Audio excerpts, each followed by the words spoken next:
నేనైతే ముఖ్యమైన విషయం చెప్పబోతున్నాను. డిసెంబర్ 7లో మా డాగ్ ఒక వీడియో చేసింది. అదేంటంటే చాలా బాగుంటుంది. ఈ పాటకి అది చాలా బాగుంటుంది. సరేనా? ఈ సాంగ్ కూడా ఓకేనా?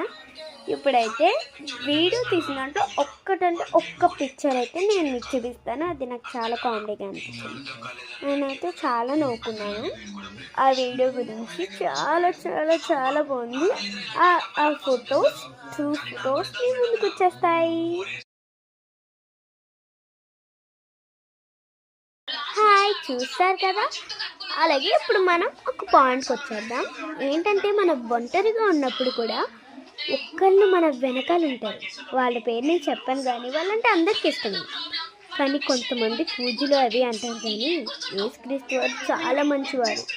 ఇప్పుడు నేను ఎవరి గురించి చెప్తున్నాను అర్థమైంది కదా? మనం ఒంటరిగా ఉన్న ఫీలింగ్ మనకి రాకూడదు. యేసుక్రీస్తు వారు మన దగ్గరే ఉంటారు, అది గుర్తుపెట్టుకోండి. సరేనా? ఏ ప్రమాదం జరిగినా యేసుక్రీస్తు వారు మన పక్కనే ఉంటారు.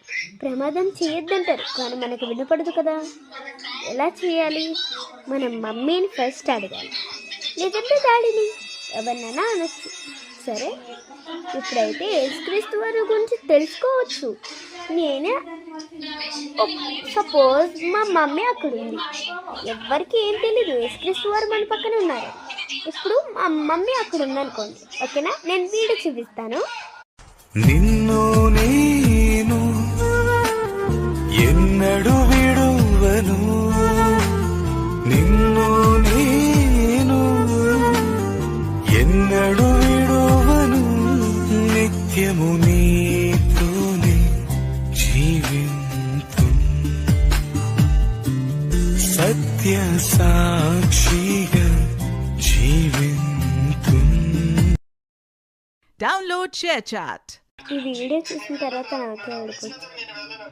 అది చాలా ఎంత బాగుందంటే అంత బాగుంది. చూసారు కదా, చాలా బాగుంటుంది. ఇప్పుడు నా వీడియో అయిపోగానే ఇప్పుడైతే మీకు తెలిసిపోతుంది, చాలా తెలిసిపోతుంది యేసుక్రీస్తు వారి గురించి.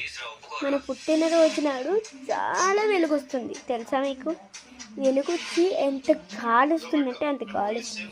దేవుడు మనల్ని ఆశీర్వదిస్తున్నాడు, సరేనా? దేవుడి గురించి ఎవ్వరూ మరవకండి. యేసుక్రీస్తు వారు మన ప్రాణం. దేవుడి గురించి మనల్ని బలి అవ్వమని చెప్పడు, ఓకేనా? మనం ఏదన్నా తప్పు చేస్తే దేవుణ్ణి మోకరించి అడగాలి, అప్పుడే దేవుడు చేస్తాడు. మనం ఏదైనా తప్పు చేస్తే ఇలా అనుకోకూడదు. ఫస్ట్ అలా అనుకొని